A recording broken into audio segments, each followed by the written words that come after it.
Alors, auditrice, auditeur de Sous la Repalable, nous sommes en compagnie de Mpatanse, l'auteur du livre L'énigme du zèbre. Bonjour.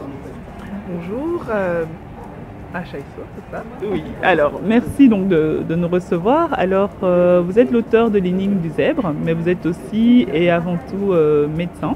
Donc, est-ce que vous pouvez vous présenter un petit peu avant qu'on entre dans le vif du sujet? Oui, voilà, donc je suis diplômée de médecine depuis 2014 et j'ai entamé un cursus de psychiatrie. Et actuellement, je suis en train de me réorienter plus dans le domaine de la recherche. D'accord. Et qu'est-ce qui vous a poussé justement à prendre la plume à écrire L'énigme du zèbre?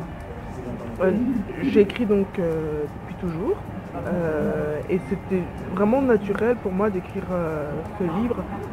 J'avais pas eu le temps d'aller jusqu'au bout d'un projet littéraire à cause d'études de médecine. Et puis dès que j'ai terminé et que j'avais plus d'examens et ces révisions constantes, j'ai pu me permettre de prendre plus de temps pour écrire.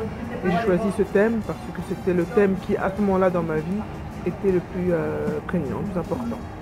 Alors, pour avoir lu le livre, quels sont les parallèles qu'on peut faire donc entre votre histoire à vous, donc de jeunes congolaises ayant grandi en France, et l'histoire de Christelle, donc l'héroïne du livre, qui est aussi une jeune africaine qui a évolué dans un milieu, on va dire, européen, et qui à un moment est appelée, en tout cas se sent appelée vers ses racines, vers l'Afrique. Est-ce qu'il y a beaucoup de similitudes ou c'est vraiment romancé, c'est vraiment une fiction? C'est très caractéristique. J'ai éloigné encore plus l'héroïne de l'Afrique que moi. Voilà, si je peux résumer comme ça, à savoir que elle, j'ai vraiment fait en sorte que tout soit fait pour qu'elle ne connaisse pas l'Afrique. Ses parents ne veuillent pas, qu'elle grandisse dans la campagne. Donc moi quand même, c'est vrai que je grandis dans la campagne, mais j'avais des parents qui étaient très orientés vers l'Afrique, surtout ma mère. Donc je n'ai pas eu autant d'obstacles qu'elle. Mais donc ça, c'est différent. Maintenant, les choses parallèles, c'est plutôt les études. J'avais envie de parler du domaine médical, peut-être aussi par fainéantise. Comme je suis étudiante en médecine, c'est plus facile pour moi de parler de ce que je connais. Et voilà, donc c'est pour ça que j'ai choisi cette branche-là. Autre chose, c'est quelqu'un qui veut passer à l'action. Et je pense que ça, c'est un peu quelque chose qui aussi j'espère, un peu me caractérise. J'ai envie de montrer une jeune qui a envie de passer à l'action, quels que soient les obstacles qu'on lui montre. Et donc voilà, je dirais que c'est un peu les choses qui peuvent être les parallèles par rapport à ma vie. Alors dans le livre, il est question aussi d'une quête identitaire. Donc c'est un peu le fil rouge en fait qui mène l'héroïne à faire tout ce qu'elle fait. Donc dans le livre avec sa bande d'amis. Et c'est une thématique qui parle beaucoup justement à la jeunesse africaine qui grandit en Europe, les afro-descendants, les afropéens, comme on dit parfois et tout ça. Quels sont les retours que vous avez? Est-ce que c'est votre public? Est-ce que ces jeunes-là sont votre public? Et quels sont les retours qu'ils vous donnent? C'est vrai que la première chose qui m'a surprise, c'est qu'on me dit oui, tu as écrit un livre sur les Afropéens. Moi, je n'ai jamais eu l'intention d'écrire, je ne sais même pas trop ce que voulait dire ce terme. Moi, j'avais écrit un livre sur une jeune fille qui veut être africaine. Point. C'est vrai qu'après, c'est un peu ces questions sur les Afropéens, être hybrides, et aussi l'énigme du zèbre. Le zèbre est blanc et noir. Mais je sais pas du tout ça que je voulais dire. mais voilà, c'est quand même des choses. Parfois, on écrit quelque chose et puis après on n'a plus de pouvoir sur ce que les gens ressentent et en font. Et peut-être même que j'ai quand même, sans le vouloir, parler de ça. Voilà.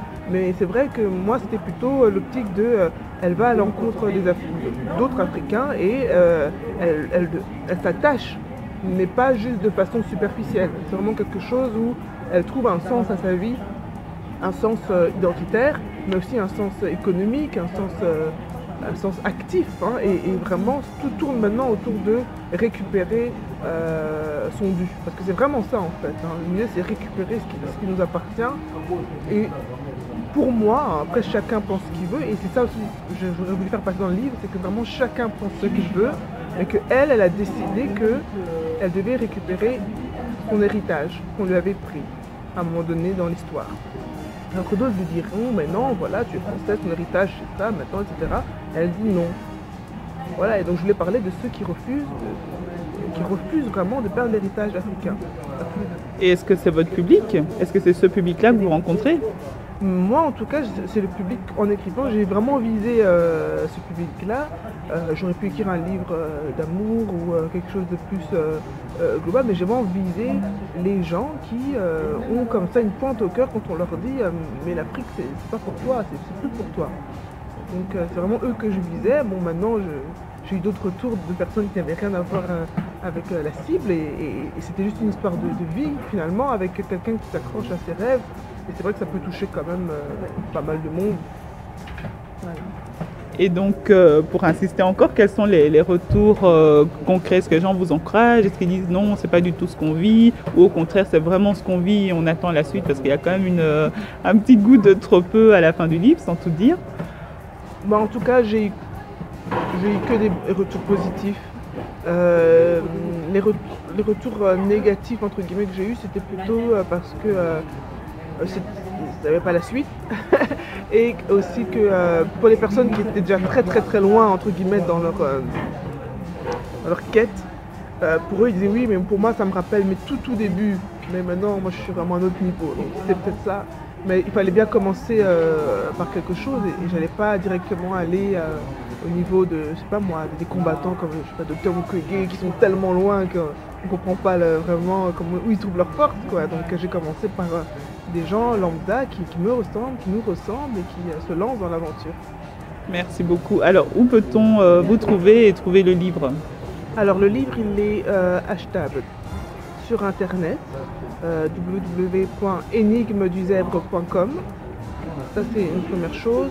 Sinon l'autre chose, c'est je vais maintenant mettre des points d'achat sur Bruxelles, mais les coordonnées seront mises sur le site internet. Donc c'est vrai que niveau distribution, on se bat encore pour être...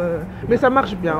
Quand vous achetez sur internet, les gens reçoivent, il n'y a pas eu de problème. Quelques couacs, mais qui ont très vite été pris en charge par le service après-vente. D'accord. Merci beaucoup, Mpata. Merci à vous pour l'interview.